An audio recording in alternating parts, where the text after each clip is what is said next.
تو اس کے بعد ہمارا جو ہے چیپٹر وہ مسافر اور مریض کی نماز. اسلام اتنا خوبصورت دین ہے کہ اس میں ہر ایک کی ہر عمر کی سہولت اور رعایت رکھی گئی ہے تاکہ اطمینان کے ساتھ صحت مند بھی، تندرست بھی اور بیمار اور جو ضرورت مند ہے وہ سب عمل کر سکیں. یہ ایسے نہیں ہے کہ صرف مالداروں کا دین ہے یا صحت مند لوگوں کا دین ہے یا مقیموں کا دین ہے، بلکہ یہ مسافروں کا دین بھی ہے، یہ بیماروں کا دین بھی ہے، یہ غریبوں کا دین بھی ہے. سب مل کر اس میں ہیں کیونکہ یہ معاشرے کے ساتھ افراد ہیں اور معاشرے میں ہر طرح کے حالات پیش آتے ہیں. امیر بھی ہے، غریب بھی ہے، اس میں مسافر بھی ہے، مقیم بھی ہے، اس میں تندرست بھی ہے، بیمار بھی ہے، سبھی لوگ ہوتے ہیں. تو اللہ تعالیٰ نے ہر آدمی کی سہولت کے لیے جو اصول بنائے ہیں اگر ہم اس کو سامنے رکھیں تو معلوم ہوتا ہے کہ دین ہمارے لیے کتنا آسان ہے. اب دیکھیے ایک مسافر ہے، 4 رکعت کی جو نمازیں اس کے لیے 2 رکعت ہو گئی.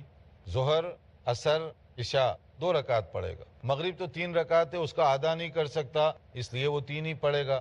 فجر 2 رکعت ہیں، اس کا آدھا نہیں کر سکتا وہ 2 ہی پڑھے گا. 4 رکعت والی نماز وہ 2 کر لے گا.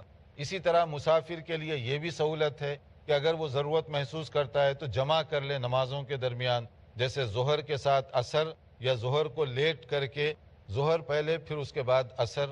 اسی طرح مغرب کے ساتھ عشاء، یعنی جمع بین الصلاتین، یہ دوسری اس کے لیے گنجائش رکھی گئی ہے. اور آج کل آپ دیکھتے ہیں کہ ہوائی سفر ہے، ایسی صورت میں بعض اوقات یا ٹرین کا بھی سفر ہو، ٹائم ٹیبل آپ کے ہاتھ میں نہیں ہوتا تو ٹائم ٹیبل جو ہے ان لوگوں کی طرف سے مقرر کیا جاتا ہے. ایسی صورت میں اگر یہ جو شریعت کی دی ہوئی سہولتیں ہیں اس سے آدمی فائدہ اٹھائے تو نماز کے قضا ہونے کا ڈر نہیں ہوتا. وہ اطمینان کے ساتھ یا تو پہلے پڑھ لے گا ظہر عصر، یا نہیں تو پھر وہاں جا کر عصر کے وقت میں ظہر پہلے پھر عصر بعد میں، یا جمع تقدیم یا جمع تاخیر، دونوں صورتوں میں اس کے لیے سہولت رکھی گئی ہے. مسافر کے لیے نمازوں میں ایک تو 4 رکعت والی نماز میں کٹوتی کر کے 2 رکعت رکھے گئے ہیں. ظہر، عصر اور عشاء اس میں وہ 2 رکعت پڑھے گا. مغرب کی نماز میں کوئی قصر نہیں ہے. فجر کی نماز میں بھی چونکہ 2 ہی رکعت ہیں، 1 رکعت نہیں ہوگی. اسی طرح سے جمع بین الصلاتین، حسب ضرورت 2 نمازوں کے درمیان یعنی ظہر، عصر اور مغرب اور عشاء کے درمیان وہ جمع کر سکتا ہے. اگر اس جمع کے قاعدے قانون سے فائدہ اٹھایا جائے تو موجودہ دور میں جو لوگ بہت زیادہ سفر کرتے ہیں ان کو بارہا اس کا تجربہ ہوا ہوگا. کبھی ایئر سے جا رہے ہیں، پلین کا ٹائم ہے کچھ، آپ ظہر کی نماز تو پڑھ لی ہے ایئرپورٹ پر، عصر کا کیا کریں گے؟ اگر ظہر کے ساتھ عصر ملا کر پڑھ لیں تو وہ آپ کے لیے سفر بڑا آسان بن جائے گا، ورنہ نماز کے چھوٹنے کا خطرہ ہوتا ہے. اسی طرح سے مغرب کی نماز کے بعد اگر عشاء کی نماز پڑھ لی جائے تو بھی اس کے اندر سہولت ہے، لیکن یہ ضرورت کے مطابق. ایسے نہیں کہ خامخواہ آپ جمع کریں بلا ضرورت کے، جہاں ضرورت ہے وہاں جمع کرنے کی اجازت دی گئی. اور اسی طرح مسافر کے لیے بھی کھڑے ہو کر نہیں پڑھ سکتا، بیٹھ کر پڑھ لے گا، بیٹھ کر نہیں پڑھ سکتا لیٹے لیٹے اشارے کے ذریعے سے پڑھے گا، مگر اس کے لیے اللہ تعالیٰ نے کافی سہولتیں رکھی ہیں. دیکھیے رسول اکرم صلی اللہ علیہ وسلم نے جو سہولتیں مقرر کی ہیں یہ ضروری نہیں ہے کہ آپ لازماً قصر کریں اور لازماً جمع کریں. اس کی اجازت دی گئی، یہ بہتر ہے قصر کرنا. لیکن بعض صورتوں میں اگر مسافر پوری بھی پڑھے تو اس میں کوئی حرج کی بات نہیں ہے. اور بعض اوقات سفر میں آپ جمع تقدیم بھی کر سکتے ہیں، جمع تاخیر بھی. تقدیم کا مطلب ہے کہ ظہر کے وقت میں عصر پڑھ لینا. مان لیجئے آپ روانہ ہو رہے ہیں، اب 2 بج رہے ہیں، عصر کا ٹائم 4 بجے شروع ہو رہا ہے تو آپ ظہر پڑھ کر عصر بھی پڑھ سکتے ہیں فوری. اور اسی طرح سے کبھی آپ تاخیر بھی کر سکتے ہیں کہ آپ ظہر کو تھوڑا سا ڈیلے کر لیں، جب عصر کا شروع کا وقت ہونے والا ہو اس وقت آپ پہلے ظہر پڑھ لیں پھر عصر پڑھیں. جمع بین الصلاتین دونوں طرح سے جائز ہے. جیسے کہا گیا ان انس رضی اللہ تعالیٰ عنہ قال، حضرت انس رضی اللہ عنہ بیان فرماتے ہیں کان رسول اللہ صلی اللہ علیہ وسلم اذا ارتحل قبل ان تزیغ الشمس اخر الظہر الى وقت العصر، کہ جب رسول اکرم صلی اللہ علیہ وسلم اس وقت تشریف لے جاتے جب زوال کا وقت ہوتا یا زوال سے پہلے، جیسے آپ سمجھ لیجئے کہ ابھی زوال ہونے والا ہے، 1 گھنٹہ رہ گیا، آدھا گھنٹہ رہ گیا.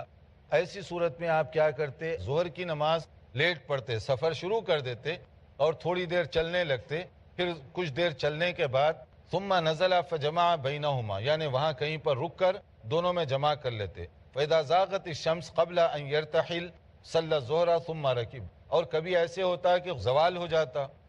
اب جب زوال ہو جاتا تو پہلے گھر سے پڑھ کے یعنی جہاں بھی آپ ہوتے وہاں سے پڑھ کر ظہر کی نماز، پھر اس کے بعد آپ سواری پر روانہ ہوتے. یا اسی طرح سے کبھی ایسے بھی ہوتا صلی الظہر والعصر ثم رکبا، ظہر کی نماز پہلے پڑھ لیتے پھر عصر کی پڑھ لیتے. ابھی سفر شروع نہیں ہوا، آپ اپنے علاقے میں ہیں، ظہر کی نماز پہلے پڑھ لیں، اس کے بعد عصر پوری پڑھیں گے، کیونکہ ابھی جو ہے آپ قصر نہیں شروع کریں گے کیونکہ سفر نہیں شروع ہوا، لیکن نماز پوری دونوں پڑھ سکتے ہیں. ظہر کی پڑھیں گے پھر اس کے بعد آپ فوری عصر کی نماز پڑھ لیں، پھر اپنا سفر شروع کریں. یہ دونوں طرح سے آپ گنجائش ہے اور دونوں طرح سے اس کی اجازت دی گئی ہے تاکہ سفر کے دوران آپ کو کسی طرح کی پرابلم نہ ہو. غزوہ تبوک کے موقع پر جیسے بعض صحابہ بتاتے ہیں، معاذ ابن جبل رضی اللہ تعالی عنہ، حضرت معاذ بن جبل بیان فرماتے ہیں خرجنا مع النبی صلی اللہ علیہ وسلم فی غزوۃ تبوک، ہم غزوہ تبوک کے موقع پر رسول اکرم صلی اللہ علیہ وسلم کے ساتھ روانہ ہوئے. فکان یصلی الظہر والعصر جمیعا، نبی صلی اللہ علیہ وسلم ظہر اور عصر ملا کر پڑھا کرتے تھے. یہ صحیح مسلم کی حدیث ہے. تو جماع کے مسئلے میں اتنی واضح، کلیئر اور نصوص ہونے کے باوجود اگر کوئی اعتراض کرے تو اس کا اعتراض کسی صورت میں بھی درست نہیں ہوگا. یہ شریعت کی طرف سے دی گئی اجازت ہے، اور نبی کریم صلی اللہ علیہ وسلم سے بڑھ کر نہ کوئی متقی ہو سکتا ہے، نہ صحابہ کرام سے بڑھ کر کسی کو عمل کا جذبہ ہو سکتا ہے. نبی صلی اللہ علیہ وسلم نے جو طریقہ بتایا وہی ہمارے لیے بہتر ہے. یہ ہے سفر کے متعلق عام طور پر نبی صلی اللہ علیہ وسلم جن چیزوں پر عمل کیا کرتے تھے. آگے دیکھیے کہ کب نبی صلی اللہ علیہ وسلم قصر کیا کرتے تھے، سفر میں ڈسٹنس، فاصلہ کتنا ہونا چاہیے، اس میں بھی بڑی گنجائش رکھی گئی ہے. عرف عام میں جس چیز کو آپ سفر سے تشبیہ دیں، سفر سمجھیں، تو وہ سفر ہے. اس کے لیے پراپر مائلیج کو تقسیم کرنا یہ ایسے نہیں حدیث میں بیان کیا گیا. صحابہ کرام نے اپنے اپنے مشاہدات بیان کیے. اپنے اپنے مشاہدات کا مطلب کیا ہے؟ کسی موقع پر دیکھا گیا کہ 3 میل سے آپ نے زیادہ کا سفر کیا، ہو سکتا 5 میل، 6 میل، 8 میل، 10 میل، یعنی اس سے زیادہ کا سفر، تو اس میں آپ نے قصر کیا، تو وہ صحابی نے وہی بات نقل کر دی. کبھی دیکھا گیا کہ نبی کریم صلی اللہ علیہ وسلم نے 15-16 میل کا سفر کیا، اس میں قصر کیا، دوسرے صحابی نے وہ واقعہ نقل کیا. تو یہ جو مسافت کے بارے میں مختلف اقوال ہیں صحابہ کرام کے، یہ ایک دوسرے کو کنفلکٹ نہیں کر رہے ہیں، اپنا اپنا تجربہ بیان کیا جا رہا، اپنا اپنا مشاہدہ بیان کیا جا رہا. اسی لیے اس میں سب سے آسان رائے جو دی جاتی ہے وہ یہی کہ جس کو آپ سفر سمجھیں، اپنے شہر سے باہر نکل کر جس کو سفر کنسیڈر کریں وہ سفر ہے، اور اس میں آپ قصر وغیرہ کے جو مسائل ہیں اس کو اپلائی کر سکتے ہیں. بعض لوگ اتنا مائلیج کے بارے میں کہ 47 ہوا کہ 46 ہوا، آدھا میل زیادہ ہوا کہ آدھا میل کم ہوا، کیونکہ اس کے بغیر گویا قصر نہیں ہو سکتی. آپ اپنے آپ کو تنگی اور مشکل میں ڈال رہے ہیں. جیسے اب دیکھیے، یہ مسلم شریف کی حدیث ہے. ان انس رضی اللہ تعالی عنہ قال، حضرت انس رضی اللہ عنہ بیان فرماتے ہیں کان رسول اللہ صلی اللہ علیہ وسلم اذا خرج مسیرت 3 امیال اور 3 فراسخ صلی رکعتین، کہ رسول اکرم صلی اللہ علیہ وسلم اگر 3 میل یا 3 فرسخ وہاں پر جاتے تو آپ کیا کرتے؟ قصر کیا کرتے تھے. اگر 3 میل کو لے لیا جائے تو بہت کم ڈسٹنس بنا، اور اگر 3 فرسخ کو لے لیا جائے تو فرسخ ہوتا ہے 3 میل کا عام طور پر. یوں سمجھ لیجئے کہ 3 فرسخ کا مطلب کتنا ہوا؟ 9 میل. اس پر بھی قصر کی نماز ہو سکتی ہے. تو یہ وہ بعض لوگ جو 45 46 کی لازمی شرط رکھتے ہیں، دونوں معنوں کی صورت میں یہاں گنجائش نکل رہی ہے. فرسخ کو بھی اگر آپ لے لیں پھر بھی 10 میل کے اندر اندر کا فاصلہ وہ بنا. اس لیے جو لوگ یہ رائے دیتے ہیں کہ عرف عام میں جس کو آپ سفر سمجھیں، اب جیسے کوئی آدمی رہ رہا ہے سمجھیے لندن میں، کوئی رہ رہا ہے نیو یارک میں، کوئی رہ رہا ہے بمبئی میں، کوئی کراچی میں رہتا ہے، تو وہاں روزانہ ٹریولنگ تو 10 میل سے زیادہ ایک آدمی کرتا ہوگا. جو کام کرنے والے ہیں اپنے گھر سے آفس میں جانے اور واپس آنے کا جو ہے روزانہ ان کو 20 میل سے زیادہ کا چکر پڑ جاتا ہے. تو وہ ہیں اپنے شہر ہی میں، تو کیا وہ قصر کریں گے؟ نہیں کر سکتے، کیونکہ آپ اپنے شہر میں ہیں. اگرچہ کہ گھر سے آفس کا فاصلہ آپ کے تقریباً 10 میل سے زیادہ ایک طرف کا بن رہا ہے، تو وہ آپ قصر نہیں کر سکتے، کیونکہ قصر اس وقت ہوگا جب آپ اپنے شہر سے باہر نکل گئے. کوئی آدمی بمبئی چھوڑ کر باہر نکل گیا، دوسرے علاقے کو گیا، اور اس کا اتنا ڈسٹینس ہو رہا ہے تو پھر وہ مسافر کنسیڈر ہوگا. کوئی کراچی چھوڑ کر باہر نکل گیا اور وہ پھر 12 میل یا اس سے زیادہ ہے، لیکن کراچی شہر کے اندر ہی رہے تو وہ لوگ کام کرنے کے لیے روزانہ ان کو 15-20 میل کا سفر تو عام طور پہ کرنا پڑتا ہے. تو اس کو مسافر نہیں کہا جائے گا کیونکہ وہ اپنے خود علاقے کے اندر ہے. تو بعض بڑے شہروں میں اس طرح کے حالات پیدا ہو سکتے ہیں. تو عرف عام میں جس کو آپ مسافر سمجھیں تو آپ اس پہ سفر کے جو رولز ہیں وہ پورے اپلائی کر سکتے ہیں، قصر وغیرہ اس کی شرعی لحاظ سے آپ کو اجازت دی گئی ہے. اب آپ دیکھیے اس کے بعد کہ مزید نبی کریم صلی اللہ علیہ وسلم کے ساتھ ایک اور تجربہ بتایا گیا صحابہ کرام کا. خرجنا مع رسول اللہ صلی اللہ علیہ وسلم من المدینۃ الی مکہ. نبی کریم صلی اللہ علیہ وسلم نے جب سفر فرمایا مدینہ منورہ سے مکہ مکرمہ، یہ تو لمبا ڈسٹینس ہے، تو اس میں کیا ہوا؟ فکان یصلی رکعتین رکعتین، تو آپ 2 رکعت ہی پڑھتے رہے. کب تک؟ حتی رجعنا الی المدینۃ، یہاں تک کہ آپ واپس مدینہ پہنچ گئے. صحیح بخاری کے یہ الفاظ ہیں، یعنی مدینہ منورہ سے روانہ ہوئے، سفر میں پورے کا پورا آپ مسافر تھے، پھر مکہ مکرمہ سے واپس آنے تک آپ مسافر ہی تھے، مدینہ پہنچنے تک آپ مسافر تھے. تو اس کے لیے سفر جتنے بھی دن، مثلا آپ یہ نہیں کہہ سکتے کہ 1 مہینے سے آپ سفر کر رہے ہیں لہٰذا اب قصر ختم ہو گئی. اگر مسافر ہیں آپ، ٹریولنگ کنڈیشن میں ہیں، ٹریول کر رہے ہیں، آپ کا سفر لمبا ہو رہا ہے تو آپ جو ہے مسافر سمجھے جائیں گے، چاہے اس کے اندر سفر کی حالت میں راستہ طے کرتے کرتے ہفتہ لگ گیا، 10 دن لگ گئے، مہینہ لگ گیا، تو بھی آپ سفر ہی کر رہے ہیں نا. اپنے علاقے میں نہیں پہنچے آپ، یا کسی ایسی جگہ نہیں پہنچے جہاں جا کر آپ مستقل یا ایک لمبی مدت کے لیے قیام کرنا چاہتے ہیں. تو اس لیے وہاں پر مسافر کے جو رول ہیں وہ آپ کے اوپر بھی اپلائی ہوں گے.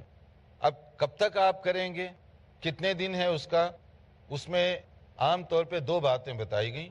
ایک یہ ہے کہ اگر پہلے سے آپ کو معلوم ہے، ٹائم ٹیبل طے ہے سفر کا، میں جا رہا ہوں یہاں سے کوئی بھی شہر کو، اور آپ پہلے سے طے کر لیتے ہیں کہ مجھے وہاں جا کر 10 دن رہنا ہے مثلا، تو 10 دن طے ہو گئے نا.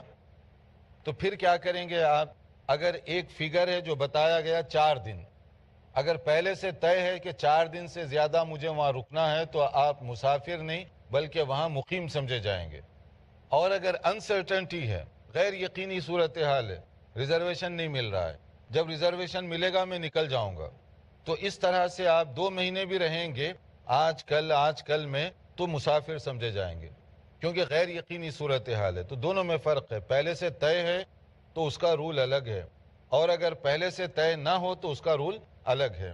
نبی کریم صلی اللہ علیہ وسلم ایک موقع پر مکہ مکرمہ جب خاص طور پہ فتح مکہ ہوا، طویل عرصے کے لیے رکے وہاں پر. آپ 17 دن یا 19 دن کا فگر بتایا گیا، اگر آنے جانے کے دن کو چھوڑ بھی دیا جائے تو اس میں آپ قصر کرتے رہے.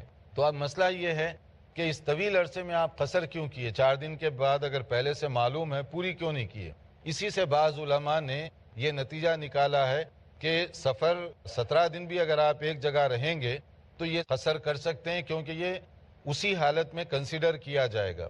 لیکن دوسرے علماء نے اس کا یہ جواب دیا ہے، چونکہ فتح مکہ کے بعد آپ کی سچویشن نارمل مقیم کی نہیں تھی بلکہ وہاں جہاد کے مسائل درپیش تھے، اور آپ کے مختلف صحابہ مختلف دستے مختلف علاقوں میں بھیجے گئے تھے، کوئی ادھر بھیجا گیا، کوئی ادھر بھیجا گیا، کوئی ادھر بھیجا گیا، یعنی موومنٹ تھی اور اس میں جہاد کی کیفیت تھی. تو اس لیے غالباً ہو سکتا ہے آپ نے اس میں قصر کیا ہو طویل مدت کے لیے، کیونکہ وہی جو غیر یقینی صورتحال ہے، جیسے جہاد وغیرہ میں ہوتا ہے کہ آج مارچ کرنا پڑے، کل مارچ کرنا پڑے، کل آگے بڑھنا پڑے، شاید یہ سبب رہا ہوگا، اللہ عالم.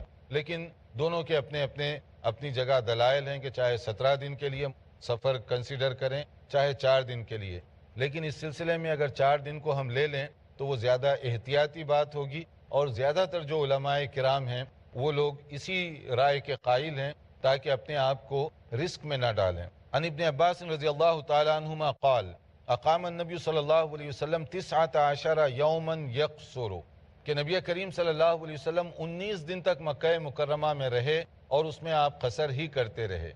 اب یہ 19 کا جو فگر ہے وہی جیسے میں نے بتایا کہ نبی صلی اللہ علیہ وسلم فتح مکہ کے بعد طویل عرصے کے لیے رہے۔ حجۃ الوداع کے موقع پر آپ زیادہ عرصہ وہاں نہیں رہے، اسی طرح سے عمرہ کرنے کے لیے جب آپ تشریف لے گئے تو اس وقت بھی زیادہ عرصے کے لیے وہاں پر آپ نہیں رہے۔ اور اسی طرح ایک اور بتایا گیا اقامہ بتبوک 20 یوما یقصر الصلاۃ، کہ نبی کریم صلی اللہ علیہ وسلم تبوک کے لیے جب تشریف لے گئے تو وہاں بھی ذرا طویل عرصہ آپ کا رہنا پڑا، 20 دن، تو اس میں بھی آپ قصر کرتے رہے۔ لیکن یہ جو سچویشن ہے یہ عام سچویشن اور حالات سے بدلی ہوئی ہے۔